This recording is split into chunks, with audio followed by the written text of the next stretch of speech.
Puji Tuhan Bapak Ibu. Shalom semuanya. Kiranya kasih dan anugerah Tuhan turun atas kita sekalian pada pagi hari ini. Kalau Bapak Ibu ingat hari ibadah yang pertama tanggal 1, kita melihat imamat secara keseluruhan. Ada yang ingat tentang apa itu Bapak Ibu? Kitab Imamat, sebuah kitab yang ketika orang membacanya sebagian besar, bahkan juga pendeta, seringkali melewatinya. Betul ya? Imamat. Siapa yang begitu mencintai firman Tuhan sehingga Imamat 27 pasal pun dia baca dengan kesukaan. Biasanya kita ketika sampai di Imamat kita membaca dengan sedikit terbeban. Itu pasal yang kalau kita membaca pasal-pasalnya, kita akan menemukan ternyata di situ Tuhan ingin supaya umatnya yang penuh dengan kelemahan ini bisa hidup mendekat kepada Tuhan. Wow, jadi Imamat itu sebuah kitab yang sungguh indah karena Tuhan membuat sebuah jembatan cara manusia yang tidak kudus ini bisa mendatangi Tuhan. Sehingga dalam 7 pasal yang pertama kita sudah melihatnya ada 5 jenis korban yang dipersembahkan. Korban-korban itu bukanlah semacam suap atau sogokan, tetapi melalui korban itu menyatakan manusia memang tidak layak kecuali ada korban penggantinya. Kenapa? Karena manusia ketika memilih untuk melakukan kehendaknya berarti dia menolak kehendak Tuhan, dan itu membuat manusia jatuh terpisah jauh dari hadapan Tuhan. Tetapi Kristus telah menjadi korban pendamaian buat kita. Dan kemudian kemarin kita juga melihat pasal yang ke-8 sampai pasal yang ke-10 tentang api yang asing. Kita bisa menerjemahkan itu semangat yang berbeda, motivasi yang tidak kudus. Ketika anak dari Harun, Nadab dan Abihu mempersembahkan api yang asing, ada hal-hal yang kita sudah lihat, kemungkinan 3 hal yang saya sendiri tidak tahu persis mengapa, tetapi mungkin 3 hal. Yang pertama, dia mempersembahkannya dengan keadaan yang tidak pantas, tidak layak. Karena sesudah kematiannya ada sebuah perintah, imam tidak boleh mabuk, tidak boleh minum anggur. Apakah euforia itu membuat dia melakukan pelayanannya sehingga dia tidak layak di hadapan Tuhan dan mati di hadapan Tuhan karena api asing itu? Yang kedua, dia masuk di luar dari waktu yang Tuhan tetapkan. Dan yang ketiga, dia masuk dengan tidak ada perintah. Kita membaca bahwa kitab Imamat menunjukkan manusia tidak boleh mendekat kepada Allah sembarangan, karena Allah yang kudus itu harus dihampiri dengan cara-cara yang telah dia tentukan, sehingga kebenaran itu menolong kita untuk memahami betapapun Allah itu Allah yang membuka jalan, memanggil untuk manusia berdosa datang mendekat. Tapi kita tidak boleh sembrono, kita tetap menghormati Tuhan yang kudus. Anda boleh berkawan dengan seseorang, tapi ketika Anda datang kepadanya sebagai seorang pejabat, seorang pemilik kekuasaan, Anda juga harus tunduk pada sebuah protokoler, ya kan? Nah, kita sampai pada bagian ketika pasal 11 sampai pasal yang ke-15. Minggu depan ada Pak Pan, Pendeta Dr. Pan, dia akan melanjutkan juga pasal yang ke-20 dan seterusnya. Mengapa kita memilih untuk mengeksegesi atau menggali kitab-kitab dari kitab Kejadian? Sebab saya tahu ini bukan satu pilihan yang sangat populer. Banyak orang lebih senang mendengar khotbah tematik yang topikal, sesuatu yang ringan-ringan saja karena hidup sehari-hari sudah berat. Tapi dalam hari-hari ini kita tahu bahwa orang yang tidak bertumbuh dalam firman Tuhan, tidak mengenal firman dengan baik, dengan benar, dia akan hanyut, dia akan hilang, dia akan kehilangan pegangan. Karena bisa saja di dalam kehidupan seorang Kristen sekalipun dia tidak menyadari apa yang menjadi kehendak Tuhan yang sudah dinyatakan melalui kitab suci. Sehingga ini bisa membuat orang Kristen menjadi bias, luncas, dalam bahasa aslinya hamartia, menyimpang dari sasaran Tuhan. Dia pikir dia sudah melakukan kehendak Allah, tapi di ujung jalan Tuhan berkata, aku tidak mengenal engkau, hai pembuat kejahatan. Bapak Ibu bisa bayangkan kalau penolakan itu dinyatakan Tuhan kepada saya, kepada saudara, kepada seseorang atau setiap orang yang merasa dalam hidupnya sudah melayani, tetapi ternyata agendanya salah. Dia melakukan menurut keinginannya. Orang itu kemudian menjawab, bukankah kami memberitakan Injil, kami berbuat demi namamu, kami mengusir setan demi namamu, kami membuat mujizat demi namamu. Tapi sekali lagi saya ulangi kalimat itu, pada hari itulah aku akan berterus terang kepadamu, aku tidak mengenal engkau, enyahlah. Kata mengenal di situ adalah epiginosko, berarti Tuhan tidak menikmati hidup orang itu. Jadi orang itu melakukan pelayanan gerejawi, tetapi apa yang dia lakukan tidak menyukakan hati Tuhan. Bapak Ibu bisa bayangkan, seorang pelayan Tuhan melakukan pekerjaan gerejawi, pelayanan rohani, tapi hidupnya tidak menyenangkan Tuhan. Camkan itu Bapak Ibu. Apakah hidupmu menyenangkan hati Tuhan? Apakah tujuan hidupmu, gairah hidupmu, motivasi hidupmu seperti yang Tuhan kehendaki? Jadi mengenal Tuhan di situ, kata mengenal di situ bukan hanya Tuhan tidak tahu siapa, Tuhan tahu kita. Tapi Tuhan tidak bisa menikmati hidup kita.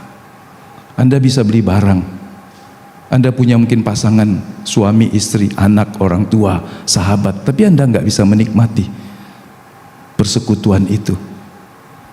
Kalau ngomong ribut misalnya begitu. Tapi ada orang yang Anda bisa ngobrol enak, Anda bisa tukar pikiran, dia membuat Anda bertumbuh, Anda membuat dia bertumbuh, Anda akan berkata enak berteman dengan orang itu. Bukan hanya ingin menikmati saya, tetapi saya juga bisa menikmati kepandaiannya, kemurahan hatinya, kesabarannya, keteguhan hatinya, dan seterusnya. Ketika hidup kita bisa menjadi berkat untuk orang lain, orang akan berkata enak bersahabat dengan dia. Seperti itulah Tuhan. Dia ingin hidup kita bisa dinikmati oleh Tuhan. Apa yang dinikmati Allah dalam hidup kita? Respon-respon kita, tujuan hidup kita. Jadi ketika kita melakukan apa yang menyenangkan hati Tuhan, maka itu menjadi sebuah kesukaan. Nah, kita lihat Imamat 11 sampai 15 ini menjawab pertanyaan mendasar, bagaimana manusia yang rapuh dan najis ini dapat hidup dekat dengan Allah yang kudus. Pasti kita rindu untuk cari tahu seperti apa. Memang ada hukum dalam kitab-kitab Perjanjian Lama tidak berlaku lagi, khususnya hukum-hukum tentang penebusan keselamatan karena sudah digenapkan Yesus di kayu salib. Tetapi ketika kita membaca ini, kita menemukan ada hal-hal yang indah di dalamnya. Itulah eksegese, menggali. Ketika kita menggali sumur, menggali tanah, kita menemukan batu, kerikil, atau mungkin mutiara. Seperti itulah. Kita bisa menemukan hal-hal yang menarik di dalam Alkitab, dan pasti menjadi berkat kalau kita membuka hati kita. Jadi Imamat pasal 11-15 ini untuk kita konteks hari ini terasa sangat jauh dalam hidup sehari-hari, karena ia bicara tentang makanan, ia bicara tentang penyakit, bicara tentang kondisi tubuh, ya. Tapi justru di bagian inilah Allah mengajarkan kita sebuah kebenaran yang mendasar, bahwa di hadapan Allah yang kudus, manusia itu, seorang manusia, betapapun ia merasa saleh, ia telah merasa taat, sangat beragama, religius, dan dia tidak melakukan dosa moral, tetapi ternyata dia bisa tidak tahir. Bisa bayangkan, dia tidak berbuat dosa, melanggar secara moral, tetapi Tuhan berkata dia tidak tahir. Ternyata masalah manusia bukan hanya apa yang dia lakukan, tetapi kondisi rohaninya di hadapan Tuhan. Bagaimana memahaminya sangat menarik. Sebab tidak ada wilayah abu-abu dalam kehidupan rohani. Hanya ada terang dan gelap. Mengasihi Tuhan atau memilih meninggalkan atau menjauh Tuhan. Tidak ada yang netral. Nah, hidup kita sedang ada dalam sebuah proses pengudusan. Apakah kita selalu selaras dengan kekudusannya? Atau kita di dalam perjalanan menuju keserupaan dengan Kristus, kita jatuh, kita gagal, atau keadaan yang kita tidak kehendaki yang membuat kita memerlukan pengampunan dan penyucian dari Tuhan. Imamat tidak menjauhkan manusia dari Allah. Tidak berarti aku kudus dan kamu berdosa, kamu harus jauh. Tapi justru imamat ini menunjukkan kamu berdosa, kamu rapuh. Dirimu sendiri punya kecenderungan hidup tidak tahir di hadapan Tuhan. Maka imamat menyediakan jalan agar manusia yang tidak sempurna dan rapuh ini bisa mendekat dalam kelemahannya. Jadi betapa indahnya Allah memberikan kitab imamat ini bagi kita, bagi Israel. Memahami ini cuma sebagai sebuah hukum-hukum literal yang tertulis tanpa penerangan Roh Kudus akan membuat kita membaca imamat sangat membebani dan mungkin tidak tertarik. Tetapi setelah kita paham, kita akan tahu ternyata itu sebuah undangan yang indah. Cara Tuhan untuk mengatakan, kamu lemah, kamu sering jatuh, tapi ada jalan untuk kamu tetap bersekutu dengan aku yang kudus itu. Amin. Saudara mau bersyukur kepada Tuhan untuk apa yang Dia berikan? Sebab kalau Allah tidak memberikan cara, sarananya, Dia hanya berkata, aku kudus dan kamu tidak kudus. Ada jarak yang terpisah. Tetapi Dia berkata, mari datang kemari. Tuhan punya cara untuk membuat kita yang rapuh dan lemah ini bisa datang kepada Tuhan. Jadi pertanyaannya, jika demikian, bagaimana Allah melatih hidup kita untuk bisa hidup kudus di tengah dunia yang berdosa, di tengah pilihan-pilihan yang berdosa? Kita sedang hidup di dunia di dalam kemajuan yang begitu hebat. Dalam jentikan jarimu, engkau bisa dengan mudah jatuh ke dalam dosa melalui gadgetmu. Saya ingin ulangi lagi. Kita sedang hidup di dalam dunia yang dengan begitu mudah membuat kita jatuh dalam dosa. Pikiran-pikiran yang salah, keinginan-keinginan yang salah, dan seterusnya. Bagaimana kita bisa menjaga hidup yang tetap berkenan kepada Allah? Belum ditambah dengan pergumulan dunia yang berat. Kita lihat orang-orang yang berjalan menyimpang, menyalahgunakan wewenang dan jabatannya, bisa membuat kita iri.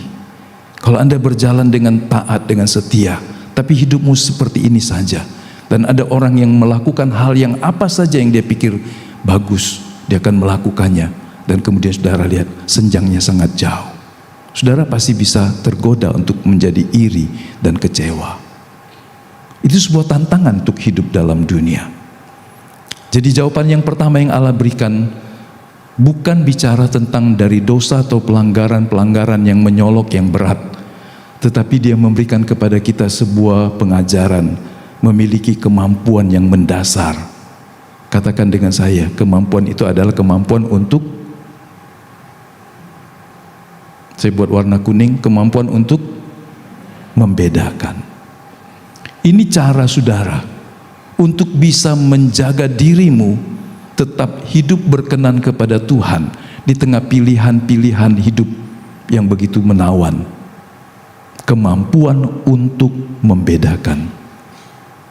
Bersama saya berkata sama-sama, kemampuan untuk membedakan. Dan itu pasti dimulai dari kemauan.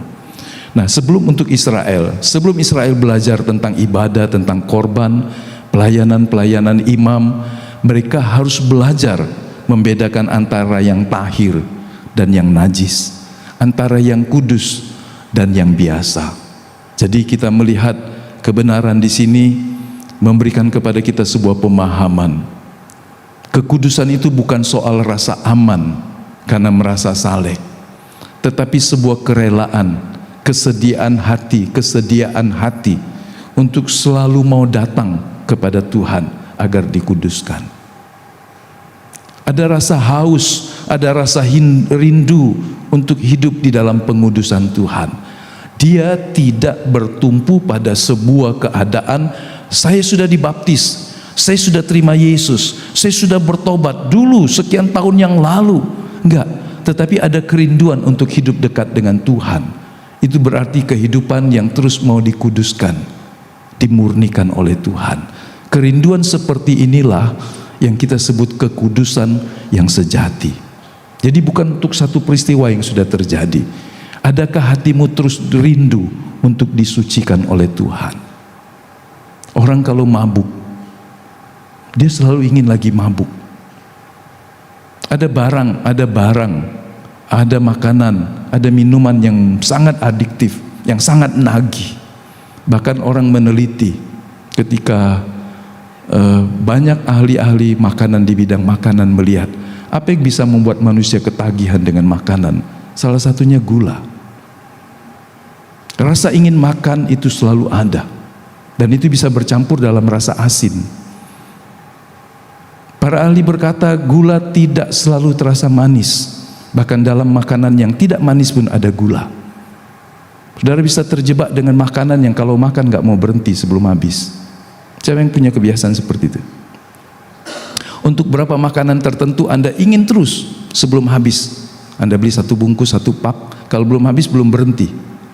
Nagih. Itu adiktif, saudara. Itu sebuah formula yang dibuat orang dengan kemampuan merekayasa supaya lidah manusia tergantung dengan rasa itu. Makanya ketika anak-anak kecil, anak bayi dikasih balita makanan orang dewasa, dia merusak hidup anak itu. Karena anak ini akan terlatih untuk mencari makanan yang enak menurut lidahnya.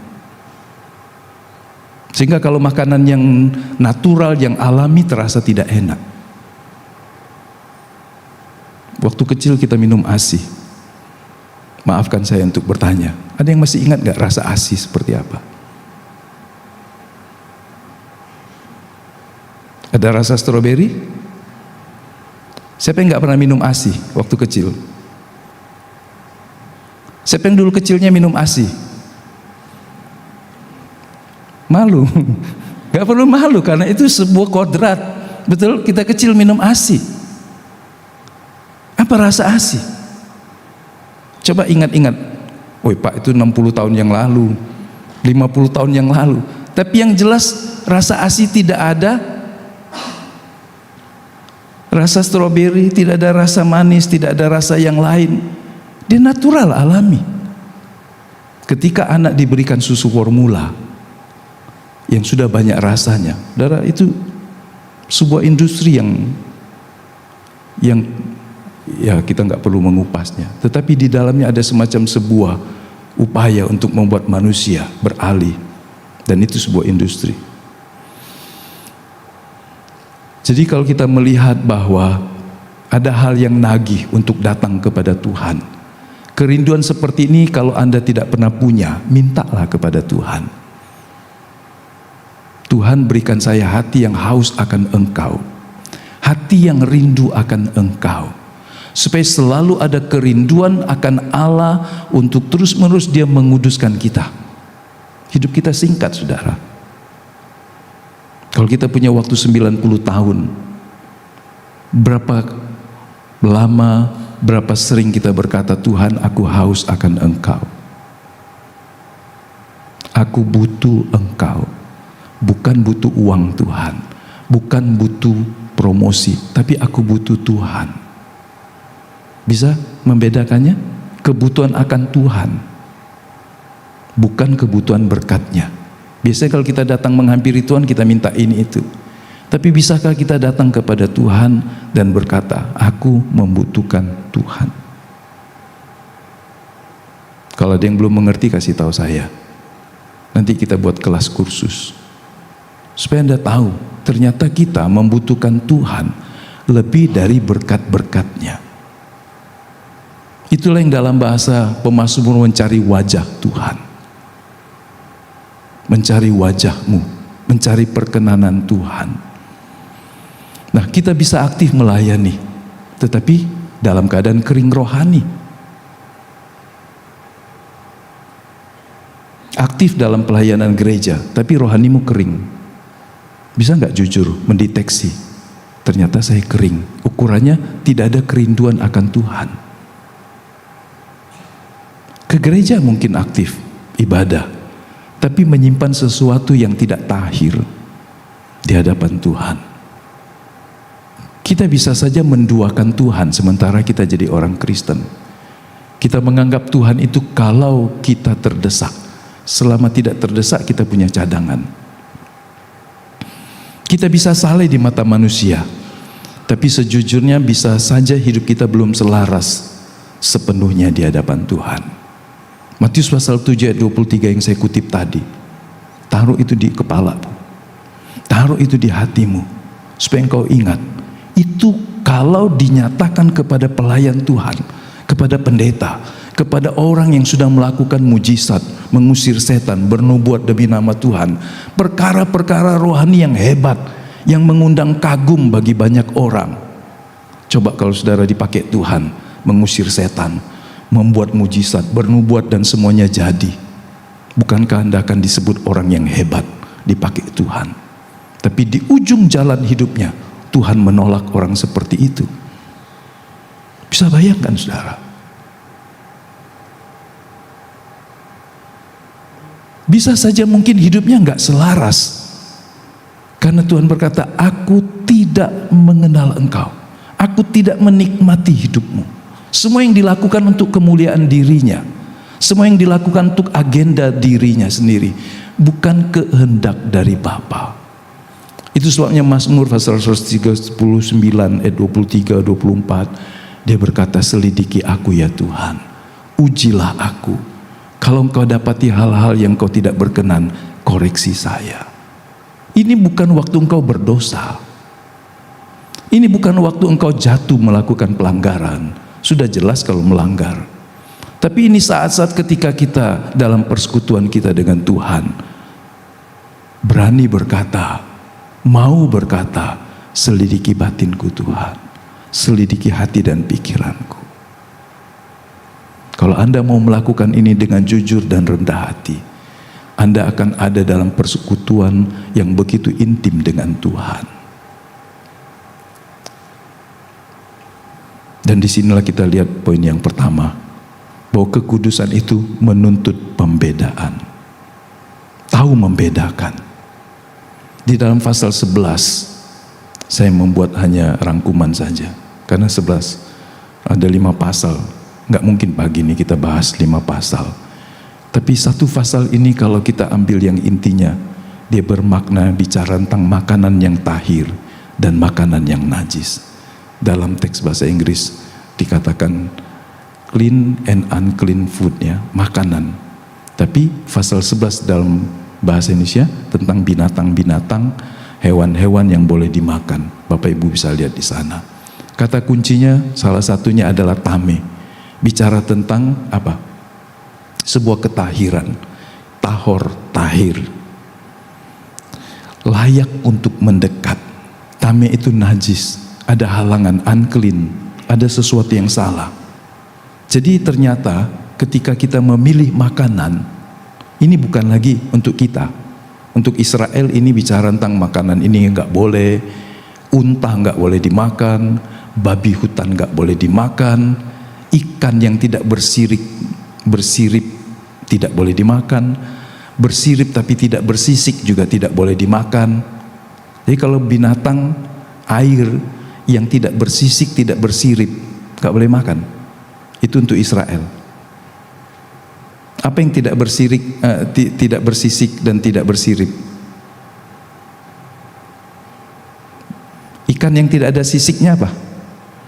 Yang enak, populer sekali itu, lele, ya kan? Atau kerang-kerangan, atau hewan-hewan air yang lain. Pasti orang berkata kalau nggak mau makan daging merah, makan binatang air. Ikan, semua ikan bagus. Kalau pakai Taurat untuk orang Israel harus bersisik dan bersirip.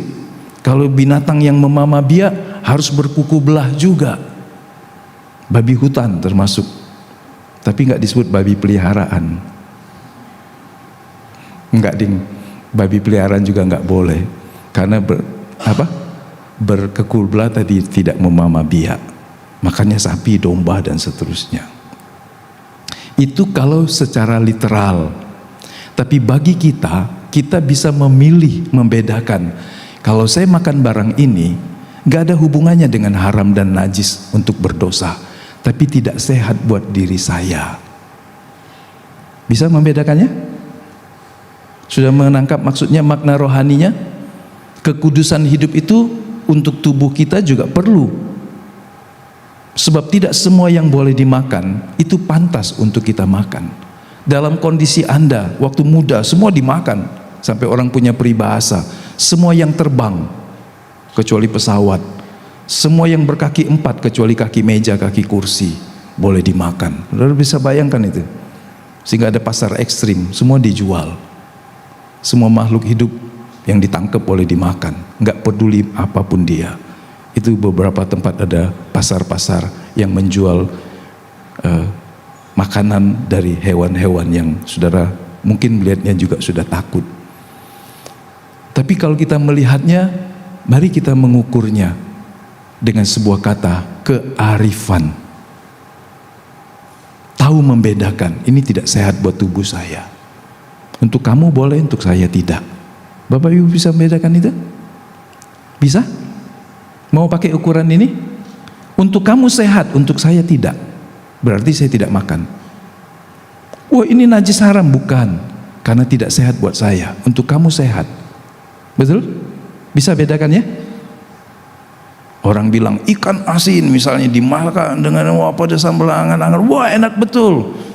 Anda mungkin berkata, buat saya nggak bisa. Saya makan ikan tapi tidak sampai begitu asin dan seterusnya dan seterusnya. Misalnya begitu, daging merah untuk beberapa orang tidak boleh. Bukan karena dia tidak kudus. Nah, seges ini sesuatu yang menjijikkan, membuat kita harusnya menjauh. Maknanya, kalau makanan itu membuat kita berdosa, maka bisa membuat kita tidak peka terhadap kekudusan Allah. Kalau makanan itu membuat Anda tidak mengucap syukur kepada Allah dan menjauh dari Allah dan menemukan kecintaan di luar dari kecintaan kepada Dia, maka makanan ini bisa membuat saudara seharusnya berkata, saya nggak akan makan ini. Ya. Jadi kenajisan atau unclean ini bukanlah dosa moral. Pasal ini tidak bicara tentang dosa moral, tapi bicara tentang makanan-makanan yang najis yang membuat orang Israel tidak boleh mendekat kalau makan barang itu. Kata tameni sekali lagi tidak selalu berarti berdosa, tetapi Tuhan memandang tidak layak untuk mendekat. Perlu pemulihan sebelum beribadah. Ya. Allah itu kudus, tetapi Dia juga realistis melihat manusia yang punya kelemahan dan Dia mengertinya. Sehingga perintah dan larangan dalam pasal 11 sampai 15 nanti, pasal 11 khususnya, bukan soal kesehatan semata, tetapi terimalah ini, bacalah ini, seraplah ini sebagai sebuah bagian untuk melatih kita untuk bisa membedakan. Bagi kita sekarang semua makanan yang disucikan di dalam doa dengan mengucap syukur, semua boleh kita terima. Paham ya Bapak Ibu? Saya tidak sedang mengajarkan jangan makan ini, jangan makan itu karena haram, enggak. Kisah Rasul pasal yang ke 10 ketika Cornelius diterima di dalam persekutuan, maka di situ kita belajar apa yang dikuduskan, apa yang sudah ditahirkan Tuhan, manusia boleh memakannya. Ini bicara tentang makanan itu cuma sampai ke jamban. Tetapi kalau kita membaca, karena imamat masih ada dalam Alkitab kita, maka kita menangkapnya sebagai sebuah cara Tuhan untuk melatih kita punya kemauan dan keberanian untuk membedakan. Kekudusan itu dimulai dari kemauan berkata, ini boleh buat saya dan itu enggak. Paham ya Bapak Ibu? Jangan rusakkan tubuhmu hanya karena kau bisa beli.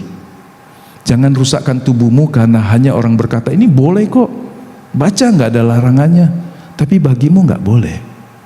Anda harus bisa membedakannya. Ini boleh dan itu tidak.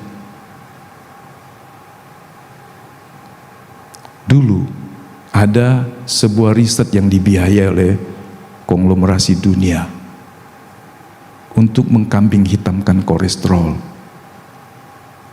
sebagai bahaya yang sangat tinggi dan bahkan duduk di porsi 1 dalam kesehatan manusia.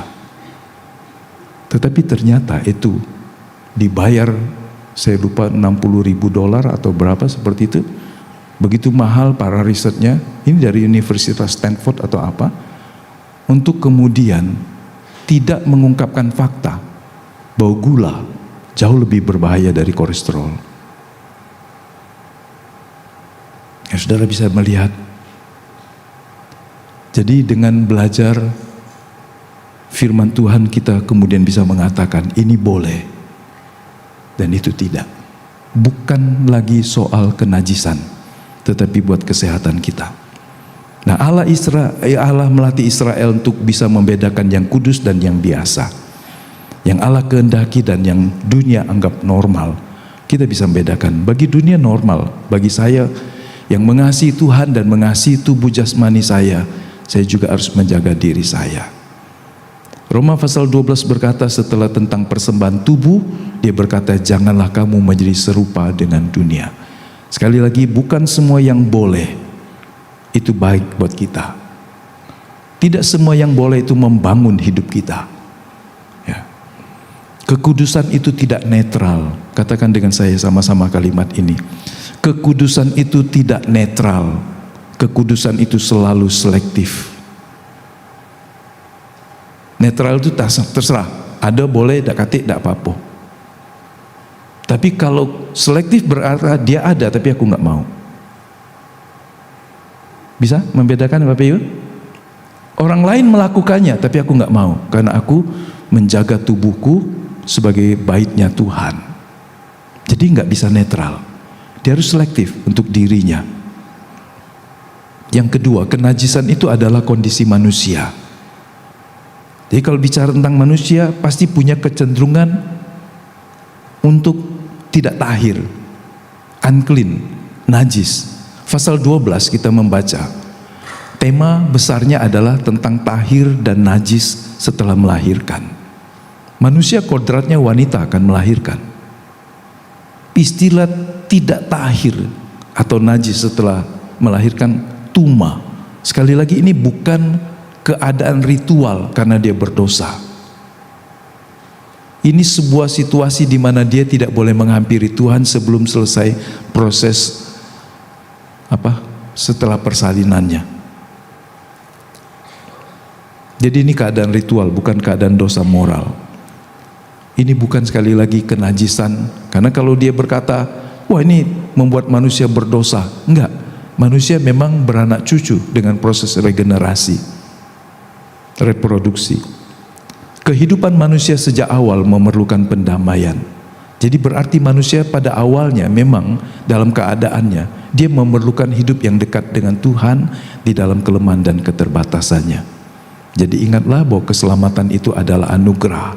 Kondisi alami manusia sangat membutuhkan anugerah Tuhan karena dia lemah. Dia seringkali ada dalam situasi tidak layak secara ritual, walaupun tidak berdosa secara moral. Karena itu sebuah siklus seorang ibu yang melahirkan, kemudian dia memiliki keadaan di mana cairan tubuh keluar tidak terkendali atau sub. Jadi sekali lagi ini bicara tentang bahwa manusia pada dasarnya memang memerlukan pendamaian yang adalah anugerah Tuhan. Kenajisan itu bisa terjadi tanpa dosa moral. Unclean, tidak boleh menghadap Tuhan 1 minggu. Ini konteks Israel, imamat. Dan kenajisan itu sering berasal dari dalam tubuh manusia. Kenapa dijaga? Karena bisa menular melalui makanan, melalui penyakitnya, tubuh serta kalau tidak diatur, ini mengganggu komunitas. Saat pandemi kita sangat tahu dan paham bahwa kita kelihatan sehat tapi bisa menjadi pembawa kuman. virus untuk orang lain. Kenapa orang harus membersihkan dirinya setelah buang air besar, air kecil? Kenapa orang harus buat jamban? Bagaimana Israel berkemah di padang gurun? Cara mereka membuang atau menyimpan kotorannya, Anda tahu nggak? Di perkemahan Israel di padang gurun seperti apa? Mereka bikin septic tank. Ya, tapi yang sederhana. Mereka harus mempunyai satu rumah, satu skop.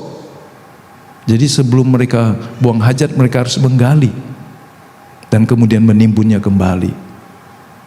Tuhan begitu telitinya tentang kebersihan lingkungan, sanitasi lingkungan. Bagaimana orang Israel, karena mereka berkemah dengan semua yang jutaan orang itu, kalau tidak diatur, orang akan buang hajat sembarangan dan tidak dikubur, maka itu akan menimbulkan penyakit yang bisa menular buat orang lain. Seperti itunya Tuhan teliti. Anda bisa baca, mereka harus menyiapkan skop dan kemudian menggali sebelum mereka buang air besar dan kemudian menimbunnya kembali supaya tidak mencemari lingkungan. Jadi kalau ada orang di dalam hidup modern kemudian apalagi di gereja sudah pergi nggak disiram, hanya tinggal tekan, bisa terjadi kan? Siapa yang pernah berjumpa? Toilet urinoirnya pesing, bau. Karena nggak bertanggung jawab, yang dia keluarkan tuh kotoran. Jadi bersihkan, siram, supaya ketika Anda keluar ada orang lain yang pakai, tidak mengganggu orang lain. Zaman dulu sudah diatur, apalagi kita yang hidup di zaman sekarang. Anda juga harus bertanggung jawab jaga kebersihan toilet. Yang paham maksud saya katakan amin. Di situ ada kalau kakimu kotor bikin basah becek, apa salahnya? Saya seringkali juga situ lihat becek, saya ambil kempel dan saya pel di situ. Ayo. Ada gereja di salah satu kota di Korea, jemaatnya dilatih. Mereka membersihkan lantai, membersihkan semua, dan mereka nggak pakai orang yang dibayar. Semuanya melakukannya. Jaga lingkungan masing-masing. Coba bertanggung jawablah dengan toilet. Ketika Anda pakai, meninggalkan kotor, lihat. Di situ ada janitor. Keringkan. Sehingga orang yang pakai sesudah Anda tidak harus kotor lagi. Pakai toilet, seperti itu. Melatih. Karena ini bicara juga tanggung jawab dan kedisiplinan. Imamat pasal 15 ayat 31, supaya mereka jangan mati karena kenajisan mereka, sebab mereka menajiskan kemahku. Untuk Israel ini hukumannya mati, saudara. Jadi kalau ada orang dalam keadaan tidak tahir datang kepada Tuhan tanpa mau minta pengampunan, tanpa mau membuat sebuah isolasi bagi dirinya, dalam keadaan dia tidak tahir, dia datang kepada Tuhan, dia bisa mati. Itu sebabnya wanita yang pendarahan 14 tahun itu hanya berani datang dari belakang, dan kemudian dengan keberanian yang membuat dia gemetar, dia memegang ujung dari jubah Yesus. Karena dia tahu dia najis, unclean, tidak bersih, tidak boleh mendatangi. Tetapi kebutuhan yang begitu besar membuat dia berani melakukannya. Dan kemudian Tuhan tidak menghukum dia, tapi justru Tuhan menyembuhkan dan memulihkan dia. Apakah ayat ini maksudnya masih punya makna? Karena kita tahu ini bicara tentang hal yang rohani. Kalau kita membiarkan kenajisan batin, kita tahu kita kering, kita pelayanan, kita tahu kita tidak ada persekutuan dengan Tuhan, semua cuma dilakukan berdasarkan kewajiban dan tugas, maka yang kita lakukan menjadi tidak berarti di hadapan Tuhan. Masalah manusia bukan sekedar perbuatan salahnya, tapi jika kondisi batinnya yang rusak. Sebab Tuhan berkata begini tentang kekudusan, yang keluar dari dalam manusia itulah yang menajiskan, yang masuk enggak. Jadi tubuh kita punya potensi seperti sebuah pabrik yang bisa membuat kita berdosa. Tinggal kau kasih bahan bakunya enggak. Tubuh ini seperti pabrik yang siap berproduksi kalau ada bahan baku. Masukkan dia, inputkan dia gambar-gambar yang buat berdosa. Masukkan dia perkataan-perkataan yang membuat dia berdosa. Masukkan dia gagasan-gagasan yang bisa buat dia berdosa. Tubuh akan bereaksi. dan kemudian membuat kita berdosa. Maka indera kita harus dijaga. Sekali lagi, tubuh kita adalah tubuh yang lama, tubuh yang pernah atau tubuh yang diwarisi dari tubuh dosa, sehingga waktu orang masuk dalam kerajaan sorga nanti, tubuh ini harus ditanggalkan, karena kita akan mati. Supaya tubuh berdosa ini ditanggalkan dan kita menerima tubuh kemuliaan. Jadi apa yang keluar dari dalam hati itu, perkataan, keinginan, dan niat-niat yang lain, itu yang bisa membuat kita berdosa. Manusia tidak menjadi najis karena menyentuh dunia. Kalau Anda bergaul dengan orang yang lemah, orang berdosa, tidak otomatis Anda berdosa. Jangan takut.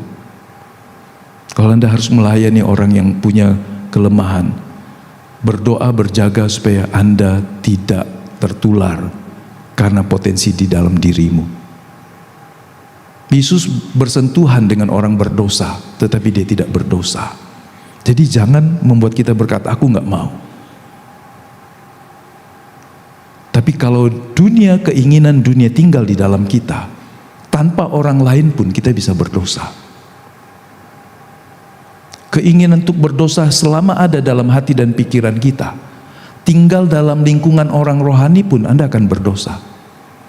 Tapi kalau Anda hidup benar, mengasihi Tuhan, bergantung dengan Tuhan, berinteraksi, bergaul, bekerja di tengah orang-orang yang tidak mengenal Tuhan, Anda akan tetap terjaga dalam kebenaran.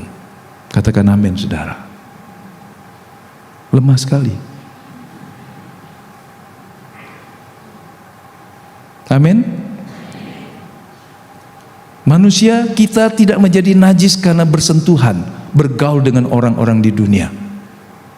Selama kita hidup dalam persekutuan dengan Tuhan. Karena itulah kita harus jadi berkat. Terang kita harus bercahaya di dalam kegelapan. Mana ada terang takut dengan gelap? Dia hanya akan menjadi gelap kalau terangnya disembunyikan. Dia hanya akan jadi gelap kalau sumber terangnya dipadamkan. Tapi selama terang itu bercahaya memancar dari luar, dia justru bisa menerangi kegelapan. Yang ke-13, pasal 13, tema utamanya adalah imam yang mendiagnosis penyakit. Jadi imam itu punya sebuah kewenangan dan pasti juga kemampuan dari Tuhan untuk bisa melihat kalau orang kena kusta, kena penyakit, dan kemudian atau ada tanda-tanda yang lain yang bisa menurut imam kalau tidak diisolasi dia akan menyebar. Pasal 13 itu menunjukkan Tuhan menunjuk imam untuk menjaga, mendeteksi, mengisolasi orang-orang yang dianggap bisa menularkan penyakit. Hebat ya, imam tidak hanya bicara tentang hal yang rohani, tetapi dia juga diberikan kemampuan Tuhan untuk mendiagnosa. Makanya ada waktu observasinya. Dia harus tinggal di tempat lain 1 minggu, kembali datang lagi, imam periksa lagi, oh sudah sembuh, dan seterusnya. Oh belum, kau harus isolasi lagi dirimu. Tuhan memberikan wewenang dan kemampuan kepada imam supaya kenajisen itu tidak menyebar. Nah, dia harus diisolasi, terpisah. Ini bukan sebuah penghukuman, tetapi sebuah cara untuk melindungi orang lain supaya tidak tercemar oleh penyakit dari orang ini. Jadi imam itu sebagai penjaga, tetapi sekaligus nanti pasal berikutnya, bagian lain dia bicara tentang yang bisa menjadi pemulihnya juga.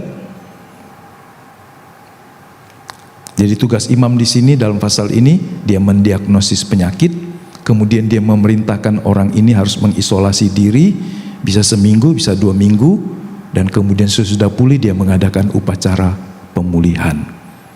Saudara tahu, tugas imam yang hebat ini menunjuk kepada Kristus. Bahwa Yesus adalah pribadi, imam besar yang agung, Allah yang datang dalam rupa manusia, dia mau mentahirkan orang-orang berdosa yang datang kepadanya. Itu sebabnya dia selalu berkata, anak manusia datang mencari dan menyelamatkan yang hilang. Dia mencari orang yang sakit supaya orang sakit bisa disembuhkan. Dia mencari orang berdosa supaya orang berdosa bisa menerima pengampunan. Semua orang yang datang kepada Yesus diubahkan. Dia bukan hanya mentahirkan tubuh jasmaninya, tapi juga memulihkan hidupnya. Jadi tugas imam di pasal ini menunjuk secara spesifik pelayanan Yesus yang memulihkan orang-orang berdosa. Pasal 15, kenajisan dan cairan tubuh. Ini tema utamanya, atau sub aliran yang keluar yang tidak terkendali. Maknanya ketidakmurnian berasal dari dalam diri manusia. Makanya kalau Anda tidak jaga, asal jeplak aja mulutmu ngomong, bisa keluar omongan kotor, bisa omong keluaran-keluaran yang jahat. Jangan merespon terlalu cepat ketika Anda tidak siap, karena itu bisa membuat Anda berdosa. Sebab itu Yakobus berkata, cepat mendengar dan lebih cepat lagi ngomong. Hah? Begitu nggak ayatnya? Yakobus pesannya gimana? Cepat mendengar dan lebih cepat lagi ngomongnya. Bapak Ibu cek di sebelahnya, kau ngantuk? Takutnya Bapak Ibu ngantuk. Yakobus berkata cepat mendengar dan lambat berkata-kata. Itu sebabnya tangkap dulu, supaya engkau tidak bersalah dengan omonganmu, supaya engkau tidak bersalah dengan reaksimu. Ngamuk aja, orang baru ngomong satu kata dia udah ngamuk duluan. Sudah selesai, oh itu maksudnya, ngapa kau tidak ngomong dari awal? Nah, aku baru ngomong, kau lah marah, kau sudah banting barang. Kalau engkau seperti itu orangnya, pagi ini bertobat, ya kan? Baru dengar satu kalimat sudah ngamuk. Emang kau tahu yang dia maksudkan? Jadi ketidakmurnian itu bersumber dari dalam. Makanya kita selalu minta Tuhan menjaga hati kita, pikiran kita, respon kita. Bagaimana yang nggak ngomong Pak? Bisa juga berdosa, ya kan? Mulutnya nggak ngomong tapi hatinya berdosa. Dalam hati dia menyimpan kepahitan dan berkata, satu waktu aku akan balas. Ada caranya, aku akan balas. Misalnya begitu. Jadi kemarahan, kebencian dan seterusnya kata Tuhan sumbernya dari dalam. Jadi dia harus mencuci, rahas dan membersihkan. Pemulihan ini memerlukan respon aktif dan taat. Oh sadar, aku ini salah. Ini dalam hal 15, oh ada cairan tubuh yang keluar. Ada dua di situ, lelehan dan kemudian tumpahan mani. Ini membuat mereka tidak tahir. Tapi inilah yang sesuatu yang ketika orang tidak sadar. Ini seperti orang di zaman sekarang, orang Kristen yang sudah berbuat dosa tetapi tidak menganggap ini sesuatu yang dosa. Kan agak mengerikan. Penggenapan dalam Kristus makanan tahir dan najis. Tuhan berkata makanan tidak menajiskan kita, tapi kenajisan itu berasal dari hati. Kemudian tentang penyakit yang kemudian harus diisolasi, Tuhan itu memulihkan dan Tuhan itu menyembuhkan. Darah dan pemurnian, karena ada di sini semua dalam pasal ini, menunjuk kepada Ibrani pasal 9 yang mengutip tentang darah dari korban Yesus. Mereka juga harus menyuci tubuhnya. Ini bicara tentang firman yang menguduskan kita setiap waktu. Orang Indonesia rajin mandi. Sehari bisa mandi 2 kali, 3 kali. Tapi orang di daerah dingin kadang mandi seminggu sekali. Kenapa? Mungkin tidak merasa perlu mandi karena dingin. Ya kan? Kalau Bapak Ibu mandi merasa perlu mandi atau karena kebutuhan?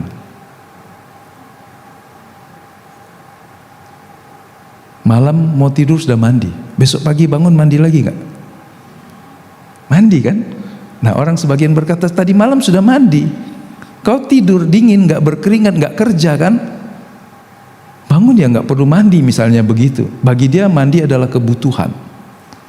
Dulu waktu gereja belum bangun di bawah, tahun 90-an, ada satu misionaris dari Amerika, Youth with Mission, YM, dengan istrinya dan anaknya 2, tinggal di kamar sebelah saya. Dulu cuma ada 2 kamar di bawah. Setiap pagi, karena dia selalu mengajak keluar pelayanan kemana-mana, dia punya mobil, mobilnya plat L dari Surabaya. Ada orang kasih dia mobil, dia pelayanan misi. Setiap pagi saya sudah tanya, ini kepo orang Indonesia, sudah mandi belum Pak? Pertama dia bilang nanti, belum. Lama-lama dia berapa hari ditanya gitu dia marah, saudara. Itu kan budayamu katanya, karena dia nggak mandi pagi. Saudara bisa bayangkan, kamarnya bau keju. Mungkin pulang malam pun bisa jadi nggak mandi, saya nggak tahu. Tapi habis itu saya malas nanya dia lagi. Ya sudahlah, sebulan ya lumayan. Saudara bisa bayangkan, ada orang punya prinsip mandi itu kebutuhan. Dia nggak merasa butuh mandi. Kalau kita mandi kebiasaan atau kebutuhan, dua-duanya. Kadang saudara mandi karena kebiasaan. Nah, itu sesuatu yang baik dalam konteks rohani, membasuh hidup kita di dalam terang firman Tuhan. Baca Alkitab, orang bilang kau nih baca Alkitab cak tradisi baik. Ya tradisi yang baik perlu dijaga, betul? Tradisi yang baik itu perlu dijaga. Bangun doa, baca Alkitab, itu sesuatu yang perlu dijaga, dipelihara, dipertahankan. Bagian yang kedua, Allah menyediakan jalan pemulihan. Pasal 14 bicara tentang pemulihan orang tahir. Jadi Allah bukan memisahkan, tetapi Allah memulihkan supaya orang berdosa ini tahir kembali.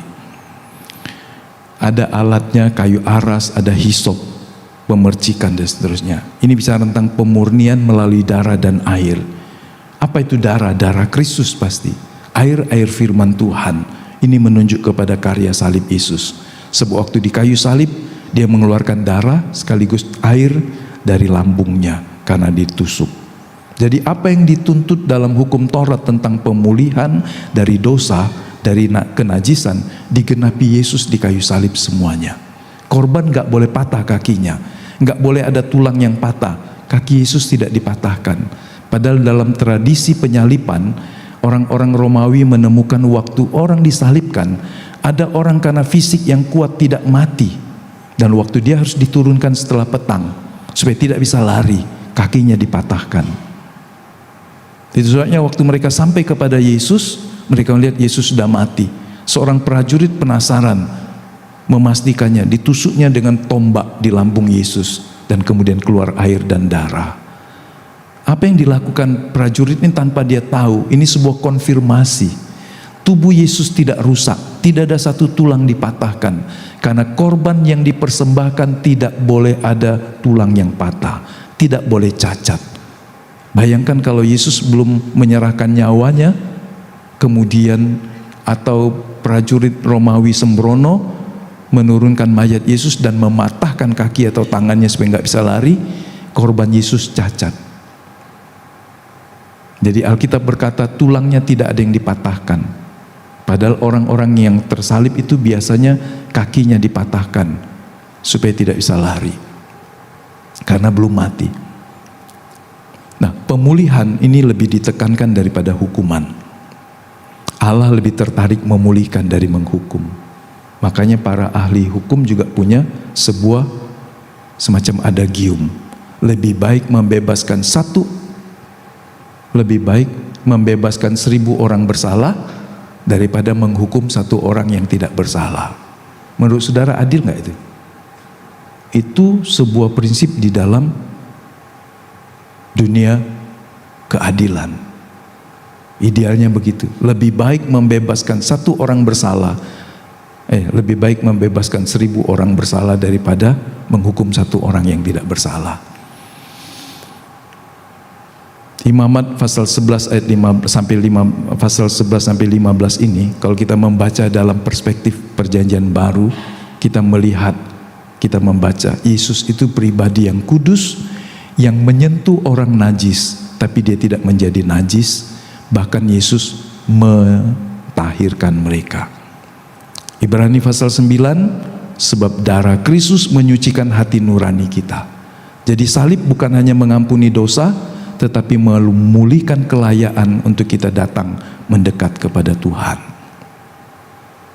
Bapak Ibu, mungkin saudara tidak tertarik di pasal ini, tapi pagi ini kita tidak sedang bicara tentang hukum yang usang, yang sudah 3.500 tahun lebih, tetapi tentang Allah yang kudus, dan tentang manusia yang rapuh,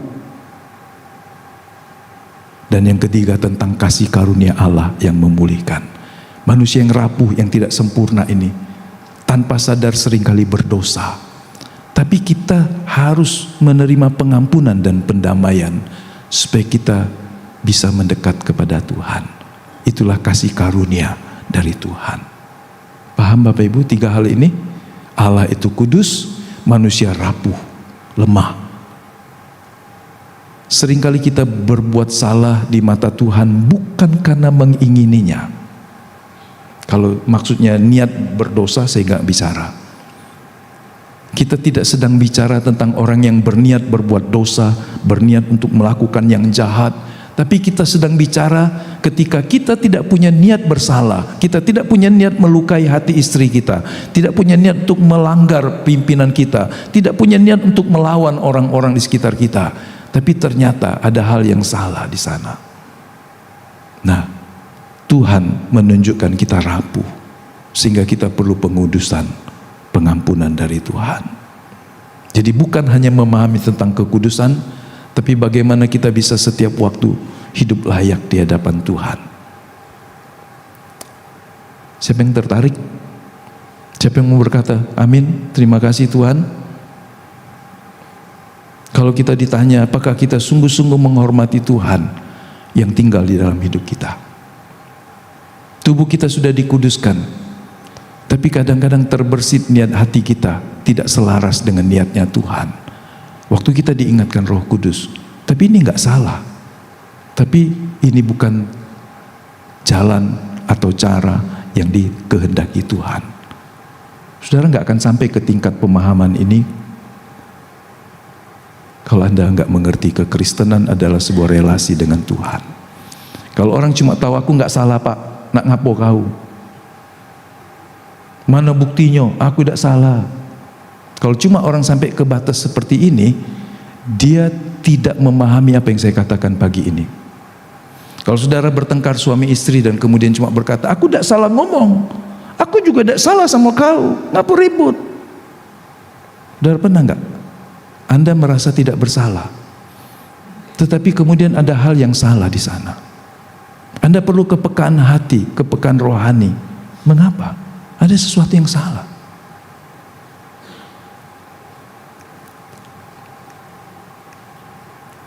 Aplikasi terakhir sebagai bagian terakhir untuk aplikasi yang praktis ini. Jangan menormalkan kenajisan rohani. Kalau kita dalam keadaan kering, kita lakukan cuma formalitas. Mari mintalah Roh Kudus menyalakan api kita. Ketidaktahiran jangan kita anggap biasa. Walaupun ini bukan dosa moral. Sadari bahwa kekudusan itu sebuah proses panjang. Kadang kita perlu introspeksi. Kenapa ini? Dan kemudian kita berani meminta Tuhan membuat kita dipulihkan. Datanglah kepada Kristus Imam Besar. Jangan menjauh karena najis, tapi datang untuk dipulihkan. Waktu kita bersalah, waktu kita berdosa, Rasul Yohanes berkata, kita memiliki keberanian untuk datang menghadap Tuhan. Pagi hari ini, mintalah Tuhan memberikan kepada kita hati untuk berani menghampirinya. Hati yang rela dengan rendah hati berkata, Tuhan, sucikan saya, murnikan saya, uji saya. Baik, baca sama-sama sambil berdiri.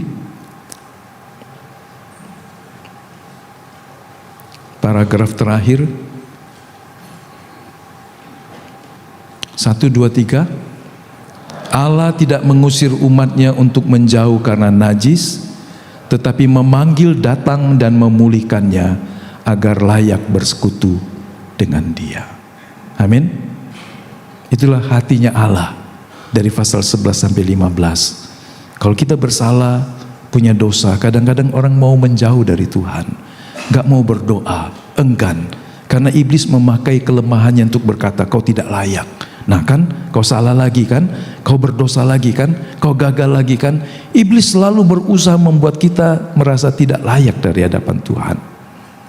Tapi Tuhan pagi hari ini berkata, Dia tahu kita lemah, dan Dia panggil kita, datang, supaya Dia memulihkan hidup kita. Kita tutup mata dan buka hati, datang kepada Tuhan. Tidak perlu lihat orang di sebelahmu, tak perlu melihat orang di sekitarmu, tapi lihatlah dirimu. Seperti pemazmur berkata, Tuhan, ujilah aku. Kalau engkau dapati hal yang salah dalam hati dan pikiranku.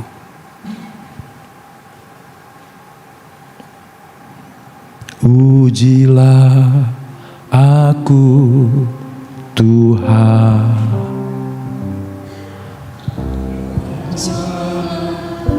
Aku, Tuhan.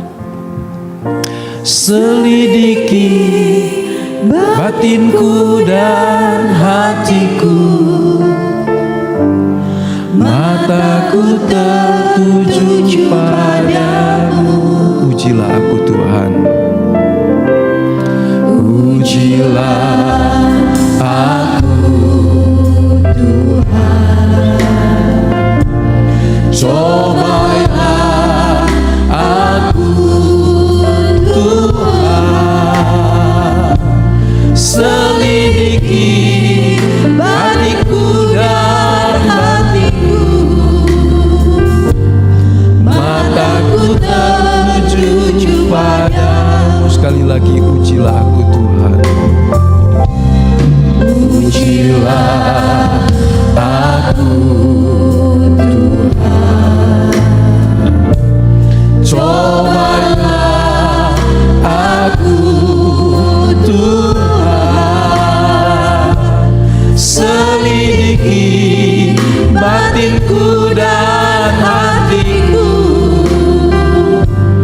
Mataku tertuju padamu. Ku nyanyi hosana bagi Rajaku yang duduk di tahta. Aku muliakan dan ku agungkan, Kau layak disembah. Ku nyanyi hosana bagi Rajaku yang duduk di tahta. Aku muliakan dan ku agungkan, Kau layak disembah.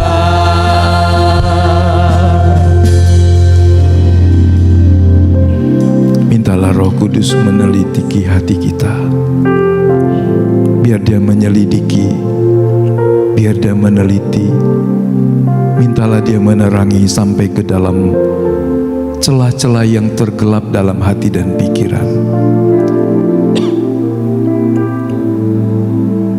Mintalah Dia melakukannya, karena Dia mau melakukannya bukan untuk menghukum, tetapi Dia mau memulihkan hidup kita. Kalau Anda adalah seorang yang sangat reaktif, sangat temperamental, Anda tidak terbiasa ada di bawah tekanan, Anda tidak terbiasa dan melatih dirimu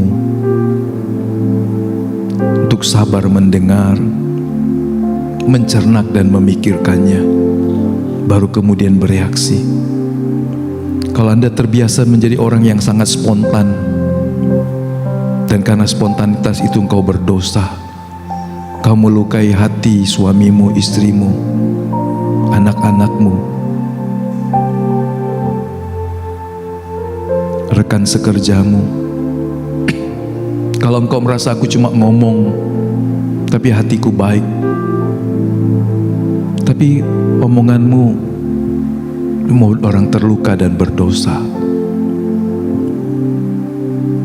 Pagi hari ini apapun yang Roh Kudus ingatkan dengan engkau, tidak ada yang sempurna. Kita semua rapuh. Ini tidak bicara tentang dosa moral, tetapi ini bicara tentang kemurnian hati, kekudusan yang sampai ke dalam batin kita. Biarlah Roh Kudus meneliti, menguji, menyingkapkan hal-hal itu.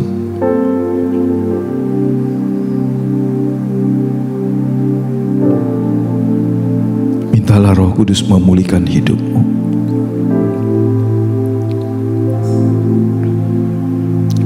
Saya mengajak saudara duduk beberapa saat dan berdoa. Silakan duduk. Gunakan waktu beberapa menit ini. Katakan kepada Roh Kudus,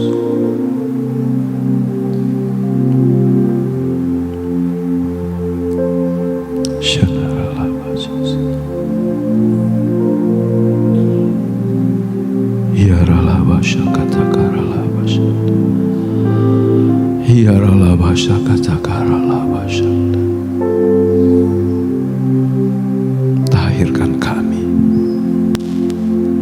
bahkan untuk hal-hal yang seringkali tidak kami duga, pikiran-pikiran, keinginan-keinginan yang salah, yang tidak selaras dengan Tuhan. Lembutkan hati kami untuk berani mengakui,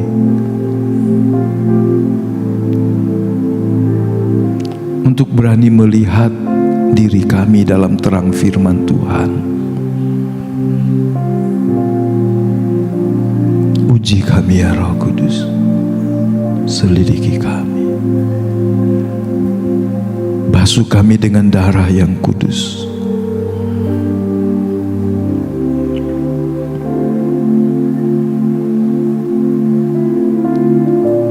Kadangkala kami berpikir tidak ada kesalahan yang kami buat,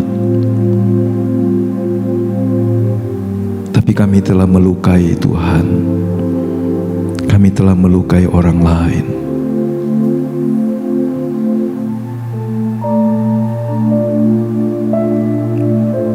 Syakaralah basyaka. Hamba berdoa biarlah Roh Kudus menjamah kami.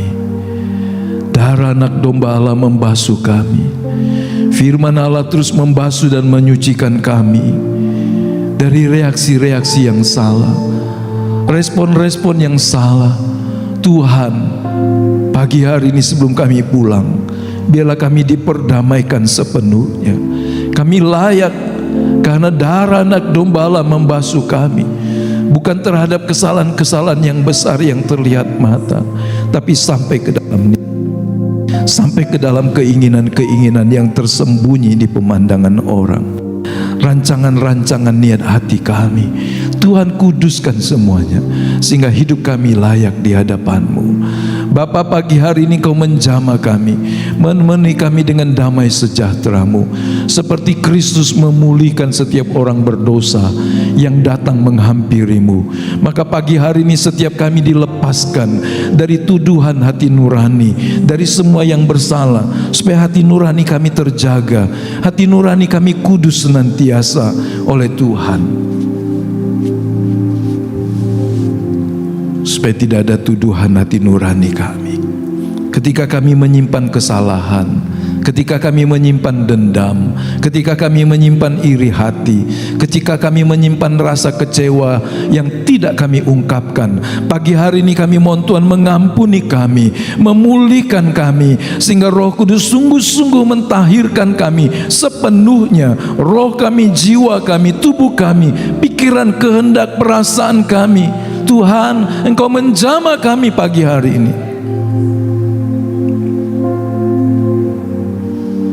Biarlah nurani kami, hati nurani kami dikuduskan.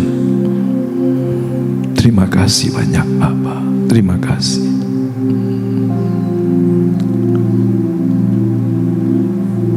Dia jamah segenap hidupku. Kalau Engkau dijamah Tuhan, kalau Engkau mau dijamah Tuhan, pagi hari ini katakan kepada Tuhan, biar Engkau jamah hidupku, jadikan aku baru kembali, diperbaharui kembali. Kasihku, kesetiaanku, kemurnianku. Dia jamah hidupku dan beri damai di hatiku.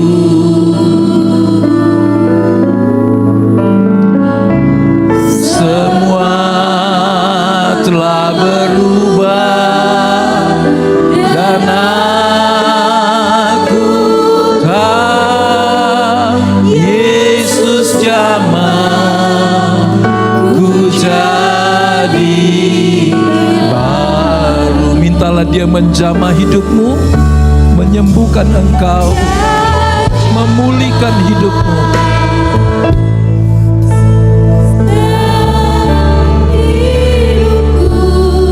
Haleluya. Dan beri damai di hatiku.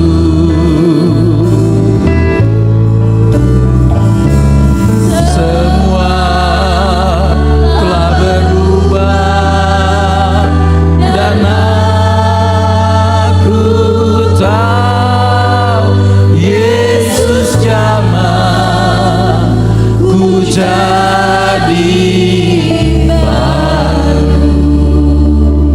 Yang dijamah Tuhan silakan berdiri. Bapa, terus menerus Engkau bekerja lewat Roh-Mu di dalam kami, supaya kami hidup selaras dengan Tuhan dan hidup kami menyenangkan hati Tuhan. Berkat-Mu turun atas setiap anak-anak-Mu pagi hari ini, pria dan wanita-Mu, orang-orang yang telah dibasuh dengan darah Kristus, orang-orang yang terus dimandikan dengan air firman Allah, orang-orang yang terus dituntun oleh firman dan Roh Kudus dalam setiap langkah dan keputusan kami. Arahkan langkah kaki kami pada jalan-jalan Tuhan yang mendatangkan damai sejahtera. Berkati para pemuji, pemusik, multimedia, asyir, kami semua yang sudah berbakti pada pagi hari ini. Utus kami jadi berkat di rumah tangga kami, di lingkungan pekerjaan dan pergaulan kami, menjadi saksi yang membawa terang Tuhan. Terima kasih banyak Bapa. Persembahan-persembahan kasih kami, persembahan syukur kami persembahkan dengan sukacita, karena semuanya datang dari Tuhan. Bagimulah kemuliaan kebesaran sampai selama-lamanya. Kekasih-kekasih Tuhan, terimalah berkat dari Allah Bapa, pengampunan dan pertolongan serta anugerah dari Tuhan Yesus Kristus, dalam persekutuan Roh Kudus yang memberikan damai sejahtera dan sukacita, yang terus menuntun kita dalam terang kebenarannya, menguduskan kita setiap hari, sampai kita dibawa masuk ke rumahnya yang kekal, di sorga yang mulia, selamanya bersama Tuhan. Haleluya, haleluya.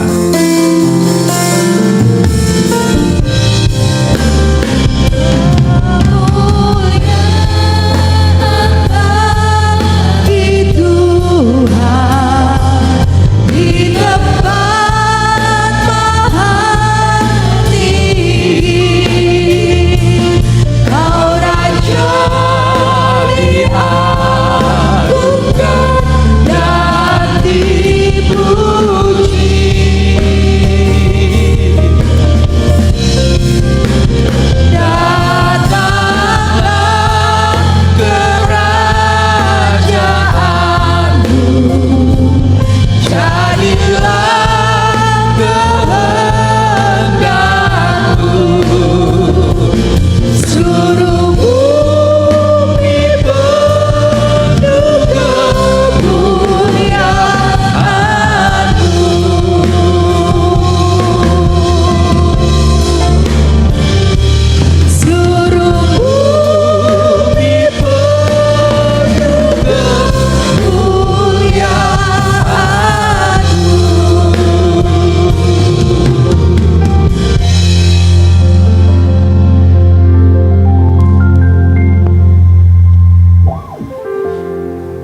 Amin. Selamat hari Minggu, Tuhan berkati.